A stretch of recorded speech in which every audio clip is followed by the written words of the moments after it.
Fish Venkat గారు ఈ లోకాన్ని విడిచి వెళ్ళిపోయారన్న విషయం మనందరికీ కూడా తెలిసిందే అని చెప్పొచ్చు. ప్రస్తుతానికైతే మనం ఆయన ఇంటి దగ్గర అయితే ఉన్నాం, సొంత ఇంటి దగ్గర అయితే ఉన్నామని చెప్పొచ్చు.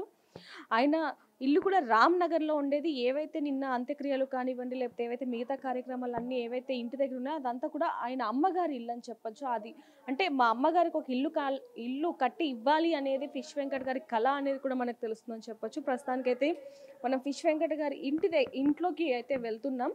ఈ ఇల్లు ఆయన ఎంతో ఇష్టంగా కొన్నేళ్ల క్రితం ఏదైతే సినిమా ఇండస్ట్రీలోకి ఎంట్రీ ఇచ్చారో అప్పుడు ఆయన ఈ ఇల్లు కొనుక్కోవడం జరిగింది. అంటే ఒక పెద్ద అపార్ట్మెంట్లో ఒక చిన్న పోర్షన్ కింద గ్రౌండ్ ఫ్లోర్లో స్టెప్స్ పక్కన ఒక చిన్న పోర్షన్ ఇక్కడ మనం చూడొచ్చు. ఓన్లీ సింగిల్ బెడ్రూమ్ రూమ్ ఏదైతే కనిపిస్తుందో ఇది కొన్నేళ్ల క్రితం ఆయన ఈ సినిమాల్లో ఎంట్రీ ఇచ్చిన తర్వాత వచ్చిన డబ్బులు ఏవైతే ఉన్నాయో వాటి ద్వారా, అలాగే ఫిష్ వెంకట్ అనే పేరు ఏ విధంగా వచ్చిందనేది కూడా మనందరికీ తెలుసు. ఆయన చేపలు అమ్ముతూ ఉంటారు కాబట్టి ఆ డబ్బులు ఈ డబ్బులు అన్నీ కూడా పోగు చేసి ఇల్లు కొనుక్కున్నారు చిన్నది అనేది కూడా తెలుస్తుందని చెప్పొచ్చు. చూడొచ్చు ఫిష్ వెంకట్ గారి ఇల్లు ఎలా ఉంటుంది అనేది మనం ఇన్ని రోజులు కూడా అనుకున్నాం, ఇప్పుడైతే మనం చూపిస్తున్నామని చెప్పొచ్చు.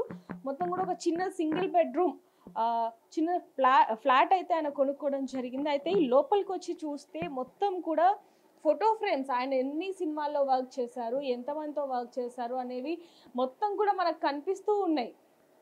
చూడొచ్చు ఇక్కడ కూడా పైన చూసుకుంటే ఇక్కడ పవన్ కళ్యాణ్ గారితో ఏదైతే గబ్బర్ సింగ్ మూవీ ఏదైతే ఉందో ఆయనకు మంచి పేరు తీసుకొచ్చిన మూవీ అని చెప్పొచ్చు. ఆయనకి ఎంతోమంది స్నేహితులను ఇచ్చిన మూవీ అని చెప్పొచ్చు గబ్బర్ సింగ్ అనేది.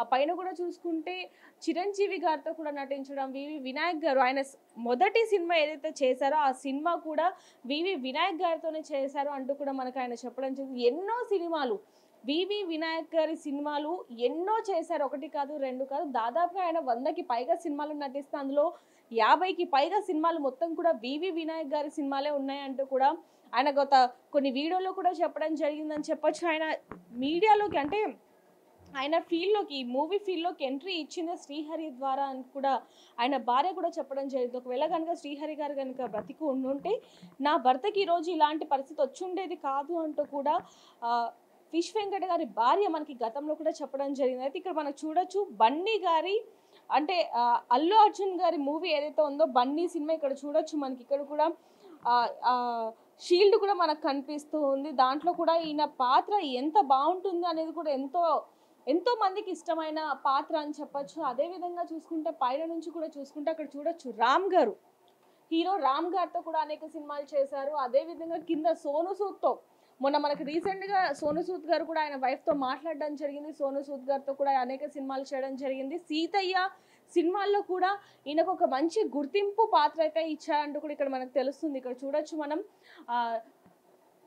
ఎన్టీఆర్ గారితో ఇలా కళ్యాణ్ రామ్ గారితో ఇలా ఫోటో దిగడం అనేది కూడా మనకు కనిపిస్తుంది. ఎంతో మందితో ఆయన సినిమాలు తీశారు, అవన్నీ కూడా ఆయనకు గుర్తుగా అయితే ఇంట్లో ఇలా ఫ్రేమ్స్ కట్టుకున్నట్టు ఇవన్నీ కూడా ఎప్పటికి అంటే ఇవి కొన్నేళ్ల క్రితం అనేవి, ఇవి చూస్తేనే మనకు అర్థమైపోతుంది ఆ ఫ్రేమ్ కానీ ఇదంతా కూడా. కృష్ణ సినిమాలో కూడా ఆయన నటించడం జరిగింది. ఆ పైన చూడొచ్చు మనం కృష్ణ గారు ఎవరైతే రవితేజ గారితో చేసిన మూవీలో కూడా ఆయన పైన చూడొచ్చు చిరంజీవి గారితో షీల్డ్ తీసుకున్నట్టుగా దాసరి నారాయణ గారు కూడా మనకు కనిపిస్తున్నారు అక్కడ.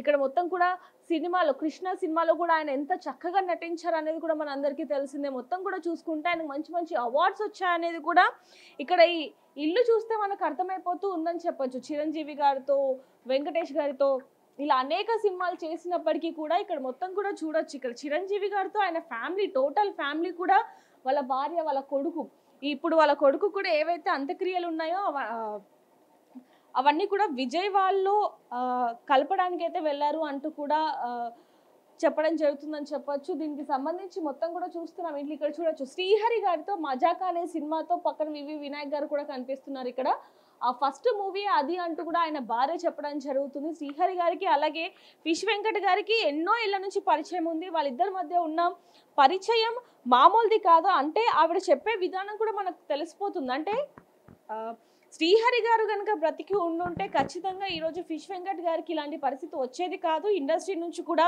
ఎవరి ఆదరణ లేకపోయినప్పటికీ కూడా శ్రీహరి గారు ఒక్కరుంటే కనుక మా ఆయన బ్రతుకుండేవారు అంటూ కూడా ఆవిడ మాటలో మనం వినడం జరిగింది. అలాంటప్పుడు మనకు తెలిసిపోతుంది వీళ్ళిద్దరి మధ్య ఉన్న సన్నిహితం ఎలాంటిది అనేది కూడా. మొత్తం కూడా చూసుకుంటే ఇల్లంతా కూడా పెద్ద పెద్ద అక్కడ చూడొచ్చు. ఇక్కడ కూడా బండి మూవీకి ఆయన ఏదైతే ఇప్పుడు షీల్డ్ చూపించానో ఆ షీల్డ్ ఇస్తున్నట్టుగా కూడా అక్కడ కనిపిస్తుంది. అందులో బండి గారు కూడా ఉన్నారు, అల్లు అర్జున్ గారు కూడా అందులో కనిపిస్తున్నారు. పక్కన కూడా సామాన్యుడు జగపతి బాబు గారితో కూడా సినిమా కనిపిస్తుంది. అలాగే ఇక్కడ చూడొచ్చు సత్య మూవీలో కూడా ఆయన మంచి పాత్ర పోషించారని చెప్పొచ్చు. కృష్ణ 100 డేస్ కానీ వివి వినాయక్ గారితో ఆయన అంటే ఎంత ఇష్టం ఉంటే ఇంత పెద్ద ఫ్రేమ్ చేయించుకొని ఉండుంటారు అనేది కూడా ఇక్కడ మనకి చాలా క్లియర్గా తెలుస్తుందని చెప్పొచ్చు. ఆయన పిల్లలు కూడా ఇక్కడ చూడొచ్చు హ్యాపీ బర్త్డే నాన్న అంటూ కూడా ఒక చిన్న కప్లో రాసి ఇవ్వడం కానీ, ఇందులో సగానికి సైగా మొత్తం కూడా వాళ్ళ కూతురు కొడుకులే ఆయనకి ఇవన్నీ కూడా ఫ్రేమ్ చేసి ఇచ్చినట్టుగా కూడా తెలుస్తుందని చెప్పొచ్చు. వాళ్ళ నాన్నగారు ఎన్నోళ్ళ క్రితం చనిపోయినప్పటికీ కూడా వాళ్ళ అమ్మని కూడా ఆయన ఎంతో ఇష్టంగా చక్కగా చూసుకుంటారు. ఎప్పుడు కూడా తిను అంటూ కూడా ఆయనకి ఫుడ్ తీసుకొని వెళ్తూ ఉంటారు అనేది కూడా మనకి వాళ్ళ అమ్మగారు చెప్పడం జరిగింది కొద్ది రోజుల క్రితం కూడా. ఈ రోజుకి ఆయన చనిపోయి 5 రోజులు అయినప్పటికీ కూడా ఎవ్వరు కూడా ఆయన్ని మర్చిపోలేని పరిస్థితి కనిపిస్తుందని చెప్పొచ్చు. ఇప్పటికీ కూడా ఆయన అభిమానులు ఫోన్లు చేస్తున్నారు వాళ్ళకి. అదేవిధంగా ఇంటికి వెళ్ళి కలవటం, ముఖ్యంగా ఎవరైతే ఫిష్ వెంకట్ గారు ఉన్నారో వాళ్ళ భార్యకి ధైర్యం చెప్పటం, మేము ఉన్నాము, ఏదైనా సమస్య ఉంటే మాకు ఫోన్ చేయండి అంటూ చెప్పడం కానివ్వండి, ఆర్థికంగా సహాయం చేయడం, ఇదంతా కూడా మనం చూస్తున్నాం. ఆయన చూడొచ్చు పెద్ద పెద్ద షీల్డ్ పెట్టుకొని ఉన్నారు అంటే ఆయనకి మూవీ ఇండస్ట్రీ అనేది ఎంత ఇష్టం అనేది కూడా మనకు తెలుస్తుందని చెప్పొచ్చు. అక్కడ చూడొచ్చు స్పెషల్ గెస్ట్ అంటూ కూడా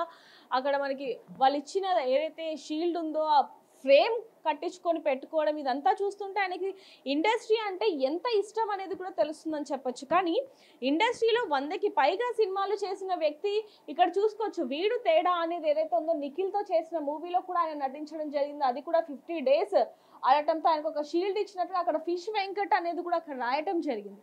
అంటే ఈయన ఎంత మంచి సినిమాలు చేశారనేది మొత్తం కూడా కనిపిస్తున్నప్పటికీ కూడా ఈయన సంపాదించిందంతా కూడా ఈ ఇంటికే పెట్టారనేది మనకు తెలుస్తుందని చెప్పొచ్చు. ఇల్లంతా కూడా చూస్తే అంటే ఇండస్ట్రీలో పని చేస్తున్న వాళ్ళు ఎవరైతే ఉంటారో ఆర్టిస్టులు కానివ్వండి, సైడ్ ఆర్టిస్టులు, విలన్లు, వీళ్ళందరికీ కూడా మంచి మంచి పేమెంట్ వస్తూ ఉంటుంది. వాళ్ళకి లక్షల్లో ఉంటుంది, వేలల్లో ఉంటుంది.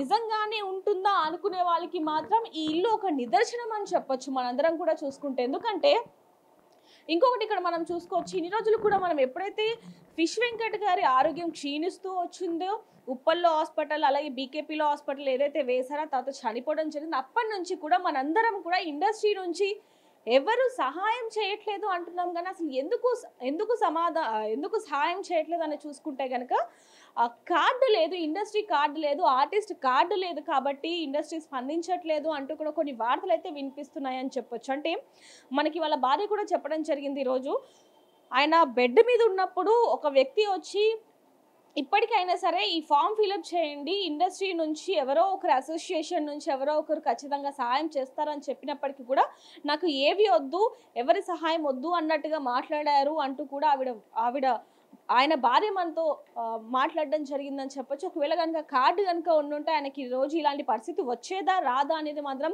ఒక క్వశ్చన్ మార్క్లో ఉన్నప్పటికీ కూడా ఎవరైనా మానవతా దృక్పథంతో అయినా సరే ఖచ్చితంగా ఎవరైనా సహాయం చేసి ఉంటే ఈరోజు ఆయన బ్రతుకుండేవారని చెప్పొచ్చు. కానీ ఏదైనప్పటికీ ఎవరైతే సోను సూద్ గారు ఉన్నారో ఆయనకి మాత్రం ప్రతి ఒక్కరు కూడా 2 చేతులు ఎత్తి కూడా దండం పెడుతున్న పరిస్థితి అని చెప్పొచ్చు. ఎందుకంటే ఆయన 50 లక్షలు ఇస్తామన్నప్పటికీ కూడా 75 లక్షలైనా 60 లక్షలైనా సరే, అంటే ఫిష్ వెంకట్ గారికి ఎంతైనా సరే ఆరోగ్యం పట్ల నేను చూసుకుంటాను, ఎందుకంటే ఫిష్ వెంకట్ అంటే నాకు చాలా ఇష్టం, నేను కూడా కన్నీరు మున్నీరు అవుతున్నాను అంటూ కూడా ఆయన మాటల్లో మనం వినడం జరిగింది సోను సూద్ గారు. కాబట్టి ఎంతైనా సరే ఇస్తాను, కానీ కిడ్నీ ఒక్కటి మీరు చూసుకోండి అని చెప్తే ఆయన బ్లడ్ మీద ఏదైతే కిడ్నీ ఉందో అది లేకపోవడంతో ఆయన ఈరోజు మనతో లేని పరిస్థితి అని చెప్పొచ్చు. ఏదైనప్పటికీ ఈ ఇల్లు చూస్తే మనకు అర్థమైపోతుంది ఆయనకి ఇండస్ట్రీ అంతే ఎంత ఇష్టం.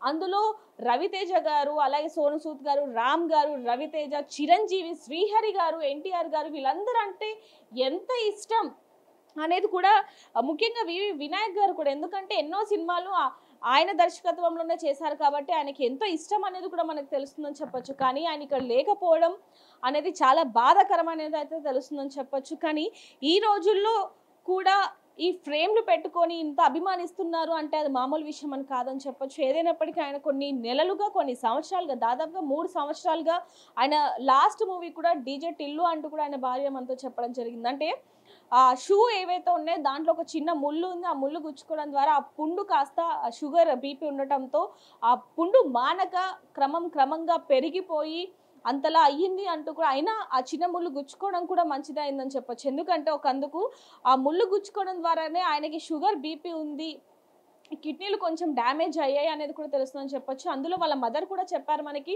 ఆయన యూరిన్ కూడా ఎక్కువగా పాస్ చేసేవాళ్ళు కాదు అంటూ కూడా చెప్పడం జరిగింది. అందులో ఆయనకు కొంచెం మద్యం అలవాటు కూడా ఉండటం, ఇవన్నీ కూడా చూసుకుంటే ఆయన మరణానికి ఒక చిన్న ఇదని చెప్పొచ్చు. అంటే ఒకసారిగా ఆయన ఆరోగ్యం క్షీణించటం, అప్పుడు కూడా కొంచెం పథ్యం లేకపోవటం అని చెప్పొచ్చు. అలాగే ఫిష్ మార్కెట్ రన్ చేస్తూ కూడా ఆయన ఇండస్ట్రీలో పనిచేయడం, ఎవరైనా అంటే ఇండస్ట్రీలో ఏదైతే సినిమా చేస్తారో వాళ్ళందరికీ కూడా ఈ ఫిష్ మార్కెట్ నుంచి చేపలు తీసుకెళ్లి వండి స్వయంగా ఆయన పెట్టేవారట.